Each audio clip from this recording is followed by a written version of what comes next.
जय हिंद दोस्तों, कैसे हैं आप। आज विज्ञान का 100 मोस्ट क्वेश्चन लाए हैं जो आपके परीक्षा के लिए बहुत ही महत्वपूर्ण होने वाली है। दोस्तों, यह विज्ञान का पार्ट 2 क्वेश्चन है। इसका पहला वीडियो हम अपलोड कर चुके हैं। यह पार्ट 2 है। चलते हैं दोस्तों क्वेश्चन की ओर। क्वेश्चन नंबर आपका 101 हो जाएगा। क्वेश्चन नंबर आपका 101 हो जाएगा। अकल डाढ़। अकल डाढ़ क्या होती है? तो तीसरी डाढ़ होती है। क्या होती है? तीसरी डाढ़ होती है। मानव शरीर में कुल कितनी अस्थियां होती है? भी बहुत बार पूछा गया कि मानव शरीर में कुल कितनी हड्डियां होती है। तो दो छः हड्डियां होती है। कान की हड्डियां कितनी होती है? तो कान में कितनी हड्डियां होती हैं? तो 6 हड्डी होती है। बहुत बार पूछा गया है कान में कितनी हड्डियां होती हैं? तो 6 होती है। मानव में कोषरोगों की कुल संख्या कितनी होती है? यानी 33 होती है। बच्चों का अंग की अस्थियां मुड़ जाती है, यदि किस कमी से मुड़ जाती है? तो विटामिन डी की कमी से बच्चों में जो अस्थियां होती हैं वो मुड़ जाती है। अस्थियां किससे वलित होती है? तो पक्षियों में वलित होती है। क्वेश्चन नंबर आपका 107 हो जाएगा। शरीर के सर्वाधिक प्रबल अस्थि कौन होती है? जेबड़े में होती है। कौन में होती है? तो जेबड़े में होती है। चलते हैं दोस्तों क्वेश्चन नंबर आगे की ओर। आपका क्वेश्चन नंबर 108 हो जाएगा। आपका क्वेश्चन नंबर 108 हो जाएगा। कौन सा भाग हाथी के गज दांत के रूप में बदलता है? कौन सा जो दांत है हाथी के गज दांत के रूप में बदलता है? तो दूसरा कृतंग होता है। लोक जो विकृति किस बीमारी का दूसरा नाम है? तो टिटनस को हम लोक जो विकृति के नाम से भी जानते हैं। दांतों का अध्ययन क्या कहलाता है? दांतों का अध्ययन ओडोंटोलॉजी कहलाता है। स्पाट अस्थियां कहाँ होती है? तो खोपड़ी में होती है। स्ट्रियोसाइट पाए जाते हैं कहाँ पाए जाते हैं? तो अस्थि में पाए जाते हैं। चलते हैं दोस्तों क्वेश्चन नंबर 12 की ओर। आपका क्वेश्चन नंबर 12 हो जाएगा। अस्टियोसाइट पाए जाते हैं कहाँ? अस्थि में। जनुफलक का दूसरा नाम क्या है? तो जनुफलक का दूसरा नाम हो जाएगा पंटेला। पंटेला को जन्विका भी कहते हैं। मानव शरीर में अस्थि अस्थि अस्थि पंजर मतलब पंजरी। कंकाल में हड्डियां कितनी होती है? तो 206 होती है। दांत और हड्डियों किससे मजबूत और ढीठा प्राप्त करता है? तो कैल्शियम। यानी दांत में कैल्शियम पाया जाता है और हड्डी में भी कैल्शियम पाया जाता है। चलते हैं दोस्तों क्वेश्चन नंबर आगे की ओर। आपका क्वेश्चन नंबर 16 हो जाएगा कि 3-4 वर्ष के बच्चों के दूध के दांत में शामिल नहीं होता है। 3-4 वर्ष के बच्चों के दूध के दांतों में शामिल नहीं होता। 3-4 वर्ष के बच्चों में दूध के दांतों में क्या शामिल नहीं होता है? यानी प्रीमोलर नहीं होता है। जोड़ों में यूरिक एसिड क्रिस्टलों का एकमात्र हो जाना क्या कारण है? यानी गठिया का कारण होता है। एक पक्षी जो तथा कीट के पर क्या होता है? यानी पक्षी तथा कीट के पर क्या होता है? तो समृद्धि अवयव होता है। कीट एक प्राणी है जिसमें होता है क्या होता है? 3 जोड़ी टांगे होते हैं। क्या होता है? 3 जोड़ी टांगे होती है। चलते हैं दोस्तों क्वेश्चन नंबर 20 की ओर। आपका 20 नंबर क्वेश्चन हो जाएगा कि हमारे शरीर का किन कोशिकाओं में सबसे कम पुनर्योजित शक्ति होती है? यानी मस्तिष्क कोशिकाओं में जो पुनर्योजित शक्ति होती है सबसे कम होती है। गुणसूत्रों का आकृति विज्ञान की अच्छी तरह से अध्ययन किससे किया जाता है? तब मध्य अवस्था में किया जाता है। चोंच किससे बनती है? जो पक्षी में चोंच रहता है वो किससे बनती है? जबड़े से बनती है। दांतों का कठोर इनेमल परत क्या कहलाती है? तो कैल्शियम फॉस्फेट। हम लोग दोस्तों हम लोग पढ़े कि दांत में कैल्शियम पाया जाता है। ठीक। कंकाल की मांसपेशियां अनुमति की संख्या बताइए। कितनी संख्या होती है? तो 700 होती है। क्वेश्चन नंबर आपका 125 हो जाएगा। अनुवांशिक रूप से समान व्यक्तियों के बीच प्रत्यारोपण को क्या कहते हैं? तो आइसोग्राफ्ट कहते हैं। घोड़ों और गधों से पैदा जानवर का संकर जाति को क्या कहा जाता है? जो घोड़े और गधे में पैदा जानवर का संकर जाति को खच्चर कहा जाता है। क्या कहा जाता है? खच्चर कहा जाता है। क्वेश्चन नंबर आपका 127 हो जाएगा। जीन शब्द किससे बनाया गया था? तो W.L. जॉनसन। यानी जीन शब्द का जो बोले हैं जॉनसन ने बोले थे। सेक्स हार्मोन का पता किसने लगाया? तो यूजिन स्टिकनेक ने लगाया था। किसने लगाया था? यूजिन स्टिकनेक ने लगाया था। क्वेश्चन नंबर दोस्तों आपका 129 हो जाएगा। पहली कलेक्टिव भेड़ का नाम क्या था? पहली जो कॉलोनी थी यानी क्लोन के रूप में जो भेड़ का नाम था उसको डॉली नाम था। क्या नाम था? डॉली। जोहान ग्रेगर मेंडल एक प्रसिद्ध है कहाँ के थे? तो ये आनुवंशिकता का नियम प्रस्तुत करने के लिए जोहान ग्रेगर मेंडल को जाना जाता है। हीमोफीलिया क्या होता है? तो वहाँ आनुवंशिक विकार होता है। डोली संसार का सबसे पहला क्लोनित प्राणी था वो भेड़ का था। यहाँ पर क्वेश्चन आपका 129 और 132 से रिलेटिव है। क्वेश्चन नंबर आपसे 33 हो जाएगा। बीट बीज का संबंध किससे है? यानी कौन सा बीज जो है बीट से संबंधित है? कपास से। एलुसोस होता है लिंग गुणसूत्र से। चलते हैं दोस्तों क्वेश्चन नंबर 35 की ओर। 135वां नंबर आपका क्वेश्चन हो जाएगा। दोस्तों ये बहुत ही VVI जीव विज्ञान से संबंधित आपको 100 क्वेश्चन पहले भी करवा चुके हैं, अब 100 आज करवा रहे हैं। टोटल 200 क्वेश्चन हो जाएगा। क्वेश्चन नंबर 135 है आपका, DNA का परीक्षण विकसित किया गया था कहाँ, कौन किए थे? DNA के परीक्षण विकसित किसने किया था? तो वाटसन और क्रिक द्वारा DNA के परीक्षण विकसित किया गया था। आबादी में जीन का संग्रह को क्या कहते हैं? तो आबादी में जीनों के संग्रह को जीन पूल कहते हैं। क्या कहते हैं? Gene pool. गुणसूत्र में होता है, गुणसूत्र में क्या होता है? DNA और प्रोटीन। बहुत बार VVI बहुत बार पूछा गया है कि गुणसूत्र में क्या होता है? DNA और प्रोटीन होता है। अनुवांशिकता यानी जेनेटिक शब्द किसने गढ़ा था? तो बैटसन ने गढ़ा था। आपका क्वेश्चन नंबर 139 हो जाएगा, विनिमय किससे द्वारा होता है? तो विनिमय जो होता है स्थूल पट द्वारा होता है। और उन्लेखन का अर्थ किसका संश्लेषण है? तो DNA का है। किसका? DNA का। चलते हैं दोस्तों क्वेश्चन नंबर 41 की ओर। आपका क्वेश्चन नंबर 41 हो जाएगा, न्यूक्लियस को बाहर DNA कहाँ मिलता है? न्यूक्लियस को बाहर DNA कहाँ मिलता है? तो माइटोकॉन्ड्रिया में मिलता है। माइटोकॉन्ड्रिया को दोस्तों कोशिका का पावर हाउस कहा जाता है। ठीक है। क्वेश्चन नंबर आपका 142 हो जाएगा कि जीनोबोटिक्स जो सूक्ष्म जीव आक्रमण के प्रति आनुवांशिक रूप से प्रतिरोधी है वह क्या कहलाता है? तो लेक्सिक तंत्र कहलाता है। दोस्तों चलते हैं दोस्तों नंबर क्वेश्चन नंबर 142 तक हो गया। दोस्तों आपसे एक क्वेश्चन नंबर 143 देखते हैं। क्वेश्चन नंबर 143 आपका हो जाएगा, जब एक जीन युग्म अन्य इकाई को प्रभाव को छिपाता है तो वह घटना क्या कहलाती है? तो वह घटना एपिस्टोसिस कहलाती है। क्वेश्चन नंबर 144 आपका हो जाएगा कि नर मच्छर अपना भोजन कहाँ से ग्रहण करता है? तो पौधे के रस से ग्रहण करता है। आपका क्वेश्चन नंबर 145 दोस्तों हो जाएगा, रेशम कीट अपने जीवन चक्र में किस चरण में वाणिज्यिक प्रयोग का तंतु पैदा करता है? तो क्या करता है? प्यूपा से। क्या? प्यूपा से।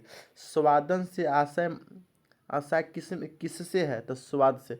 स्वादन से आशय किससे है? तो स्वाद से। चलते हैं दोस्तों क्वेश्चन नंबर 147 की ओर।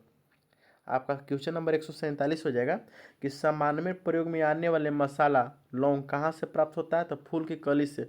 बहुत बार पूछा गया है कि जो लौंग है वो कहाँ से मिलता है? तो फूल की कली से। फूल की कली से। कोई कोई लोग बीज भी बोल देता है, तो बीज नहीं, फूल की कली से। आशीष पौधे से प्राप्त हो जाती है। आशीष पौधे से प्राप्त की जाती है। यह बताइए कि वह पौधों के किस भाग से प्राप्त की जाती है? तने तथा नर पुष्पक्रम के निस्राव से। क्वेश्चन नंबर 149 हो जाएगा, वाटर टैंकों में सवाल को नष्ट करने के लिए प्रयोग किए जाने वाले रसायन को क्या कहा जाता है? तो कॉपर सल्फेट कहा जाता है। क्वेश्चन नंबर आपका 150 देख लेते हैं। क्वेश्चन नंबर आपका 150 हो जाएगा कि प्रकाश संश्लेषण के दौरान हरे पौधे किसका शोषण करते हैं? बताइए दोस्तों, हरे पौधे किसका शोषण करते हैं? बहुत बार पूछा गया, बहुत ईजी क्वेश्चन है। तो कार्बन डाइऑक्साइड का। पके हुए अंगूर में क्या होता है? VVI रट लो बहुत बार, और ये जानना भी जरूरी है कि पके हुए अंगूरों में क्या होता है? तो फ्रुक्टोस होता है। क्वेश्चन नंबर 152 हो जाएगा, अंथ्रियोफिली किसके द्वारा होता है? तो पक्षी में होता है। प्रकाश संश्लेषण के दौरान निर्मुक्त गैस क्या होती है? जो प्रकाश संश्लेषण होता है तो कौन सा गैस जो होता है निकलता है? तो ऑक्सीजन निकलता है। पुष्प का जो भाग परागण पैदा करता है निम्नलिखित में कौन सा होता है? तो परागकण होता है। परागकोश होता है। चलते हैं दोस्तों क्वेश्चन नंबर 155 की ओर। देखिए बहुत बार पूछा गया क्वेश्चन है कि कैंसर के इलाज में प्रयोग किया जाता है। ये भी यही रट लो, बहुत बार एग्जाम में मेरा आया भी है। तो कैंसर के इलाज में प्रयोग किया जाता है तो कोबाल्ट 60। कैंसर का अध्ययन क्या कहलाता है? ओनिकोलॉजी कहलाता है। कैंसर का प्रसिद्ध दवा टेक्सोल। टेक्सोल जो है किस वृक्ष से प्राप्त होता है? तो ईव से। ठीक है, बहुत बार पूछा गया है, याद रखिएगा, ये दोनों क्वेश्चन रिलेटिव है। ठीक है, कैंसर का इलाज कोबाल्ट 60 और कैंसर का अध्ययन ओंकोलॉजी। कैंसर का प्रसिद्ध दवा टेक्सोल जो है किस वृक्ष से प्राप्त होता है? ईव से। चलते हैं दोस्तों क्वेश्चन नंबर 58 की ओर। आपका 158 नंबर हो जाएगा, ORT यानी ओरियल रेडिएशन थेरेपी चिकित्सा के किससे संबंधित है? तो अतिसार के रूप में संबंधित है। क्वेश्चन नंबर आपका 159 हो जाएगा कि ग्लूकोमा और ट्रेकमा बीमारी आँख से संबंधित है। बहुत बार पूछा गया है कि ट्रेकमा बीमारी किससे संबंधित है? तो आँख से, और ग्लूकोमा भी आँख से हो जाएगा। चलते हैं दोस्तों क्वेश्चन नंबर 160 की ओर। आपका क्वेश्चन नंबर 160 हो जाएगा, डिप्थीरिया रोग से ग्रस्त अंग क्या है? जो डिप्थीरिया रोग होता है उससे ग्रस्त जो गला है वो गला सूजन होने लगता है। एथलीट फुट रोग एथलीट फुट रोग होता है, फंगस से होता है ये रोग। HIV की जांच के लिए होता है क्या, एलिसा टेस्ट। HIV की जो जांच के लिए होता है वो एलिसा टेस्ट। HIV के द्वारा होने वाला रोग क्या होता है, एड्स। एड्स से ही HIV का बहुत बड़ा खतरनाक बीमारी है। प्याज का कौन सा भाग खाया जाता है, तो गूदेदार पत्ते। बहुत बार आदमी तना बोल देता है, लेकिन प्याज का भाग खाने वाला जो होता है गूदेदार पत्ते होता है। आभासी फल का उदाहरण है सेब। सेब एक आभासी फल है। यूकैरियोटिक सेल में प्लाज्मा झिल्ली किससे बनी होती है, तो फ्लास्फोलिपिड से। चलते हैं दोस्तों क्वेश्चन नंबर 67 की ओर। आपका 167 नंबर क्वेश्चन हो जाएगा कि हृदय का पहला प्रतिस्थापन किया गया था, किसने किया था, हृदय का पहला प्रतिस्थापन किया गया था डॉक्टर क्रिस्टियन ब्रांड द्वारा। क्वेश्चन नंबर आपका 168 हो जाएगा। हीरा प्रोटोजोआ कहलाता है, क्या कहलाता है, तो यूग्लिना कहलाता है। क्या कहलाता है, यूग्लिना। क्वेश्चन नंबर 169 हो जाएगा आपको। पुरुषों को नसबंदी क्या कहलाता है, बहुत बार पूछा गया है, भी आई रट लो कि पुरुषों का नसबंदी क्या कहलाता है, वेस्कोटोमी। वेस्कोटोमी। स्त्रियों की नसबंदी क्या कहलाता है, ट्यूबेक्टोमी। ट्यूबेक्टोमी। चलते हैं दोस्तों क्वेश्चन नंबर आपका हो जाएगा 171। देखते हैं क्वेश्चन नंबर 171 आपका हो जाएगा कि डायनासोर थे। डायनासोर क्या थे, बताना है आपको। डायनासोर क्या थे, मेसोजोइक सरीसृप में आते थे डायनासोर। ATP का निर्माण घटक है क्या, फ्रुक्टोज। बहुत बार पूछा गया है, याद कर लीजिए कि ATP का निर्माण का घटक क्या है, तो फ्रुक्टोज होता है। लेक्रिमल ग्रंथियां स्रावित करती है आंसू में, बहुत बार पूछा गया है। आहार नाल में स्टार्च का पाचन में अंतिम उत्पाद क्या है, तो मल्टोज होता है। ये भी आई, ये भी रट लो। डबल रोटी बनाने में प्रयोग होता है, यानी कि डबल रोटी यानी ब्रेड। ब्रेड को बनाने में किसका प्रयोग होता है, ईस्ट का। ये भी पूछा गया है, ये भी रट लो। मानव जगत का सबसे बड़ा संघ क्या है, तो आर्थ्रोपोडा। क्या है, आर्थ्रोपोडा है। आर्थ्रोपोडा। संसार का सबसे बड़ा पक्षी कौन सा है, तो शुतुरमुर्ग है। संसार का सबसे बड़ा पक्षी कौन सा है, तो शुतुरमुर्ग है। चलते हैं दोस्तों क्वेश्चन नंबर 178 की ओर। आपका 178वां नंबर क्वेश्चन हो जाएगा कि सेलुलर और मोलिकुलर जीव विज्ञान का केंद्र स्थित है। कहाँ केंद्र स्थित है, शहर का नाम बताना है आपको कि सेलुलर और मैक्रोमोलर जीव विज्ञान का केंद्र स्थित है हैदराबाद में। हैदराबाद में है स्थित है। जनसंख्या का अध्ययन क्या कहलाता है, डेमोग्राफी। देखिए बहुत बार अच्छा क्वेश्चन है, याद रखना है कि जनसंख्या का अध्ययन क्या कहलाता है, डेमोग्राफी। भारत में प्रथम बार हृदय का सफल प्रत्यारोपण करने का श्रेय किसे किया जाता है। जो भारत में पहली बार हृदय का सफल प्रत्यारोपण, जो हृदय का दूसरा लगाया गया है, डॉक्टर P वेणुगोपाल को जाता है। आधुनिक एंडोस्टेटिक सर्जरी का जनक कौन है, जोसेफ लिस्टर। मछलियों का शोषण होता है गिल्स द्वारा, ये तो बहुत लड़के से हम लोग जान रहे हैं गिल्स द्वारा होता है, और ये रटने की जरूरत भी नहीं है। क्वेश्चन नंबर आपका 183 हो जाएगा, सॉरी। मछलियों का लीवर भरपूर होता है। देखिए बहुत बार पूछा है कि मछलियों का लीवर भरपूर होता है विटामिन डी से, इसलिए डॉक्टर जिससे विटामिन डी की कमी आदमी में हो जाता है, डॉक्टर कहता है कि मछली खाइए, विटामिन डी मिलता है इसमें। ओटोपक्स एक है, ओटोपस क्या है, तो मृदु कवची होता है। ओटोपक्स आप लोग देखे भी होंगे। सतफल उत्पन्न होता है अंडाशय से, असत फल उत्पन्न होता है बीजांड से। जो अंडाशय से उत्पन्न होता है उसको असत्य फल कहते हैं, जो बीजांड मतलब बीज से होता है उसे असत फल कहते हैं।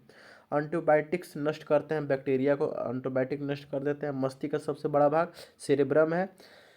क्वेश्चन नंबर आपका 189 हो जाएगा, 89 हो जाएगा आपका क्वेश्चन नंबर। चलते हैं देखते हैं दोस्तों।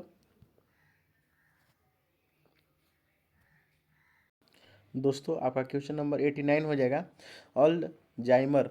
अल्जाइमर रोग मानव शरीर में कौन सा अंग को प्रभावित करता है, तो यह मस्तिष्क को प्रभावित करता है। कौन सा अंग को प्रभावित करता है, तो मस्तिष्क को। गोबर पर उगने वाला पौधा क्या कहलाता है, तो लिथोफाइट्स कहलाता है। हार्मोन का कार्य क्या है, सभी प्रकार के रासायनिक क्रियाओं को नियंत्रण करता है। चलते हैं दोस्तों क्वेश्चन नंबर 192 की ओर। आपका क्वेश्चन नंबर 192 हो जाएगा। यूरिया और उर्वरकों में नाइट्रोजन मौजूद होता है, तो किस रूप में मौजूद होता है, तो वो हो जाता है एमाइड के रूप में। किस रूप में, एमाइड के रूप में। चलते हैं दोस्तों 193 की ओर। प्रोटीन का पाचन होता है पेप्सिन एंजाइम से। किस में, पेप्सिन एंजाइम से। किसी वृक्ष को अधिकतम हानि कैसे पहुंचती है, तो उसके छाल को अगर नाश कीजिएगा तो किसी वृक्ष को ऑपोजिट है कि अधिकतम हानि पहुंचेगा। प्याज में खाद्य भाग क्या है, प्याज को तना खाते हैं हम लोग। नर मच्छर पौधे को रस पीता है। नर मच्छर जो है पौधे का रस पी। दोस्तों आपको जानकारी होगा जो हम लोग का मच्छर काटता है वो नर नहीं मादा काटती है, समझे। क्वेश्चन नंबर आपका 197 हो जाएगा। मादा मच्छर रक्त चूसती है, देखिए आ ना गया, मादा मच्छर रक्त को चूसती है। पौधों के किस भाग में हल्दी प्राप्त होता है? तब हल्दी जो प्राप्त होता है वो तना से होता है। पादपों में मूल रोमों द्वारा जल जिस प्रकार से अवशोषित किया जाता है वह कहलाती है क्या? परासरण। तंबाकू का धुआं स्वास्थ्य के लिए हानिकारक है क्योंकि उनमें निकोटीन, तंबाकू में क्या पाया जाता है? तो निकोटीन पाया जाता है। दोस्तों आज का 200 का क्वेश्चन मेरा कंप्लीट हुआ। कृपया करके मेरे चैनल को सब्सक्राइब करें और ज़्यादा से ज़्यादा शेयर करें। धन्यवाद दोस्तों।